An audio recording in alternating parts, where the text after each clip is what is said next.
Olá, seja muito bem-vindo, seja muito bem-vinda. Você que vai ler a palavra e meditar na palavra comigo hoje, onde nós vamos ler o capítulo 11 do livro de Eclesiastes. Amém? Vamos orar. Pai querido e Pai amado, graças te dou por mais um dia único em que o Senhor preparou para mim e para meus irmãos. Abençoa o nosso dia, Senhor. Abre a nossa mente, o nosso entendimento para receber a tua palavra, que é viva e eficaz. Enche esse ambiente com o teu Santo Espírito, que nenhuma distração venha nos tirar o foco do que o Senhor tem para falar conosco. Ministra aos nossos corações, Pai amado. É o que eu oro em nome de Jesus. Amém. Amém, irmãos. Então diz assim a palavra do Senhor, capítulo 11 do livro de Eclesiastes. Diz assim: lance o seu pão sobre as águas, porque depois de muitos dias você o achará. Reparta com 7 e até mesmo com 8, porque você não sabe que mal sobrevirá à terra. Se as nuvens estão cheias, derramam chuva sobre a terra.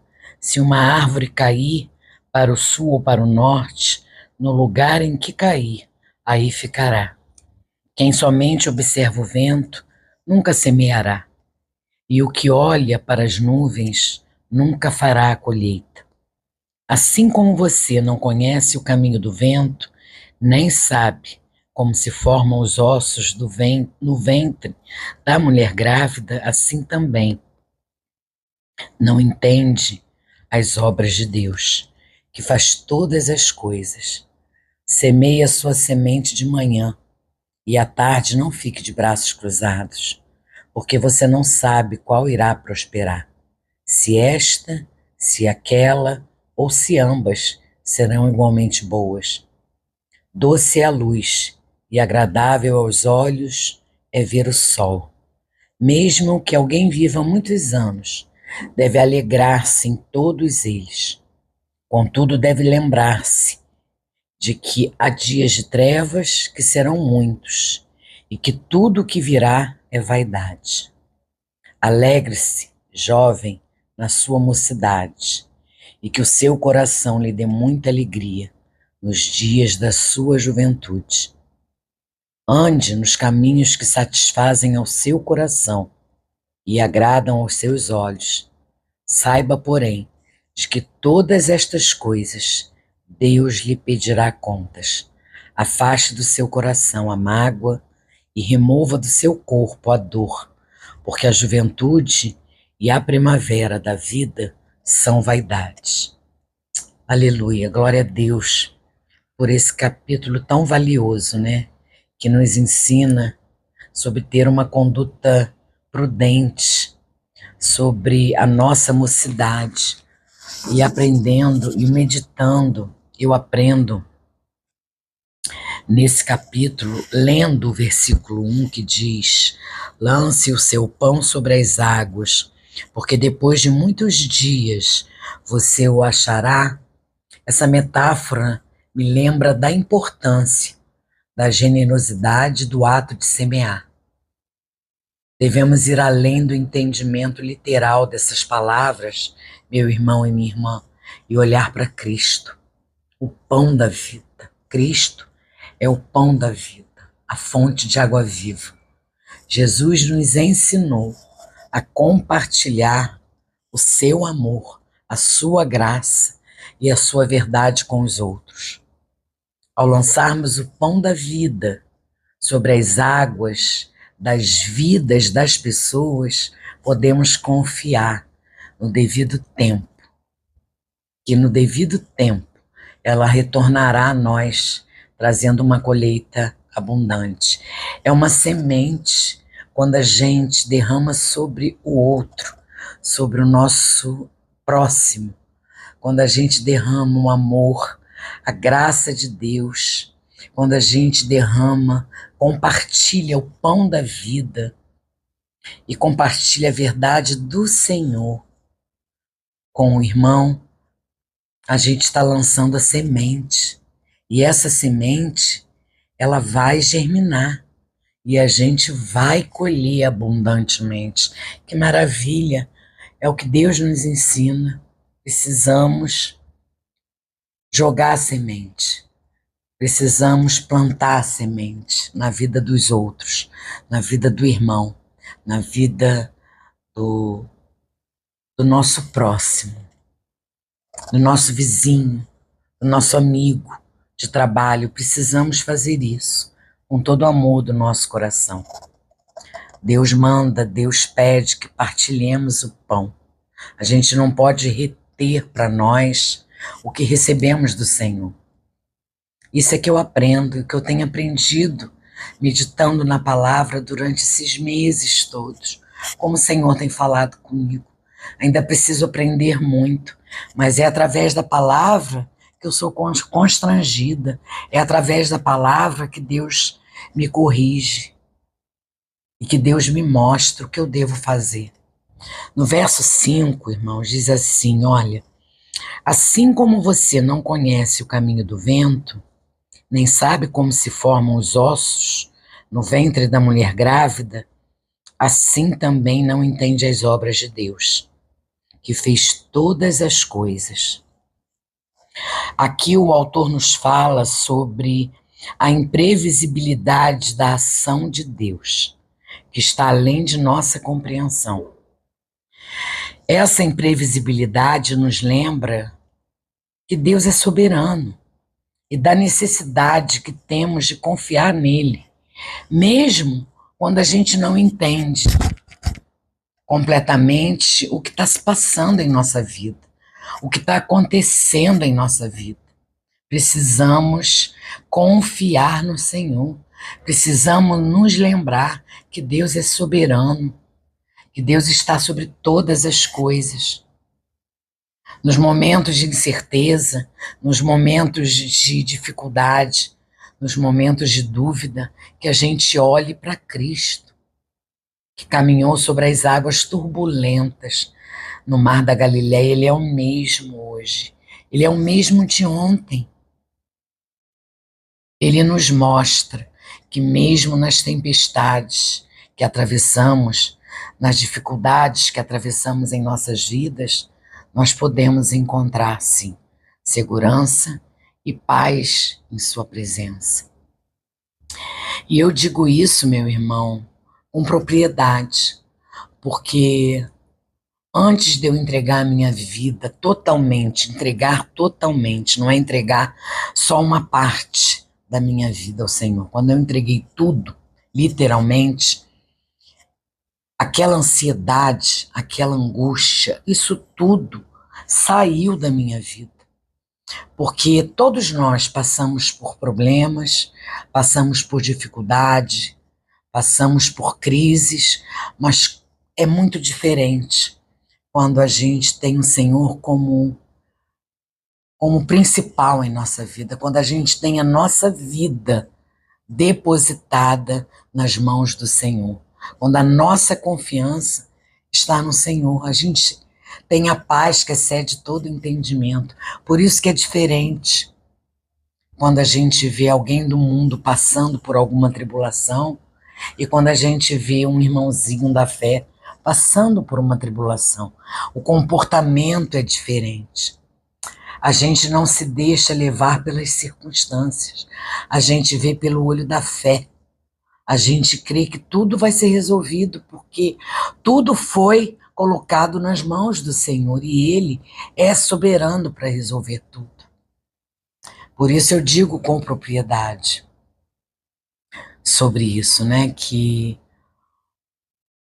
por mais que passemos pelo vale, passemos pela tempestade, nós encontramos segurança e paz na presença de Deus. Essa é a minha alegria. Lá no verso 7 desse capítulo diz assim, olha, doce é a luz e agradável aos olhos é ver o sol Lindo esse versículo. Doce é a luz e agradável aos olhos é ver o sol. Aqui nesse versículo, o autor nos exorta a aproveitar a juventude, mas com responsabilidade. Nós precisamos aproveitar todos os momentos, todas as estações da nossa vida, mas com responsabilidade. E refletindo sobre esse versículo, nós somos lembrados que Jesus, jovem, ele cresceu em sabedoria e estatura diante de Deus e dos homens. Isso diz lá em Lucas, no capítulo 2, no verso 52. Jesus cresceu em sabedoria e estatura diante de Deus e dos homens. Ele nos mostra o exemplo de como aproveitar a juventude com responsabilidade, dedicando-se ao Pai Celestial desde a idade jovem. E hoje nós somos chamados a seguir o exemplo de Cristo, aproveitando a nossa juventude, aproveitando cada estação da nossa vida para buscar a vontade dele e crescer em comunhão com ele. É isso que para isso nós somos chamados, a seguir esse exemplo. E finalmente, lá no versículo 10, diz assim, olha, afaste o seu coração a mágoa, afaste do seu coração a mágoa e remova de seu corpo a dor, porque a juventude e a primavera da vida são vaidade.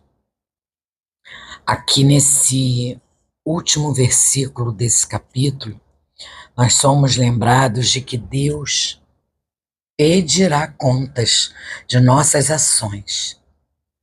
Essa é uma verdade profunda e que nos leva a refletir sobre nossa responsabilidade diante do Pai, diante de Deus. Mas mesmo assim, meu irmão e minha irmã, não somos deixados sozinhos nesta tarefa. Temos Jesus Cristo como nosso Redentor. Ele veio ao mundo para nos reconciliar com Deus, perdoando nossos pecados e nos oferecendo a vida eterna. Como é tremendo isso! Ao aceitarmos a Cristo como nosso Senhor e Salvador, encontramos graça e perdão e somos capacitados a viver vidas que glorificam a Deus. Assim, meu irmão e minha irmã, à medida que meditamos sobre a palavra desse capítulo 11 de Eclesiastes, que a gente lembre sempre de que Cristo está no centro de nossas vidas e de nossos dias. Ele é o pão da vida, que compartilhamos com o mundo, a rocha em quem encontramos segurança nas tempestades, o exemplo de juventude vivida com responsabilidade e o Redentor que nos reconcilia com Deus. Que as nossas vidas sejam uma reflexão do seu amor e graça, à medida que caminhamos com Ele, em todas as estações de jornada, da nossa jornada terrena. Em Cristo encontramos significado, esperança e propósito, mesmo nas incertezas da nossa vida. Amém, irmãos? Que tremenda, né, essa meditação, que tremenda essa leitura. Por isso que eu digo, é através da palavra que a gente alimenta a nossa fé. É através da palavra do Senhor. Vamos orar agradecendo a leitura, agradecendo a meditação, por tudo, né? Por tudo que Ele nos oferece de graça, de graça. Gratidão, meu Deus, por nos amar tanto. Eu oro por sabedoria, Senhor. Oro para que o Senhor nos capacite a discernir quando e como devemos ser generosos, permitindo que o Espírito Santo nos guie para estender a mão aqueles que precisam e compartilhar do seu amor com o mundo.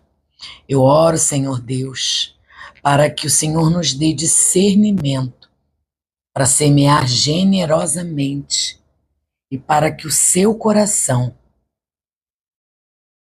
para que o meu e o seu coração seja moldado pela compaixão de Deus, pela compaixão divina. Pai querido, eu também oro por uma fé inabalável, que o Senhor nos permita lançar todas as nossas preocupações em suas mãos e que confiemos em sua providência, sabendo que o Senhor está no controle de todas as coisas. Ah, querido Deus, nos dê sabedoria para viver uma vida responsável diante de Ti. Que a gente busque a Sua vontade em todas as fases, em todas as estações das nossas vidas. Que o Senhor nos capacite a tomar decisões sábias e éticas, de acordo com a Tua vontade, e que nos ajude a crescer em comunhão contigo, assim como Jesus fez durante a sua juventude. Essa é a minha oração, Pai amado. Nesse último dia do ano, que o Senhor habite em nossos corações, no restante da nossa vida, até que o Senhor volte, ou até que o Senhor nos recolha. O Senhor conhece todas as coisas e o tempo para todas as coisas. Cuida de nós, Pai amado. Fortalece a nossa fé. Obrigada pelo teu amor. Obrigada porque o Senhor nos deu o melhor presente, que é a vida eterna, que é o presente da salvação. Obrigada, meu Deus, por nos amar primeiro. Essa é a minha oração. Eu oro em nome de Jesus, com perdão dos meus pecados. Em nome de Jesus, amém. Amém e amém. Amém, meus irmãos. Deus abençoe vocês e tenham um excelente final de ano e um próspero e feliz ano novo. Que 2025 o Senhor habite no teu coração. Que em 2025 Ele invada o teu coração com a água viva, porque quando você bebe da água que Ele oferece, nunca mais você tem sede. Ele é o nosso Redentor. Ele é o Salvador e Senhor das nossas vidas. Fiquem com Deus. Feliz Ano Novo a todos.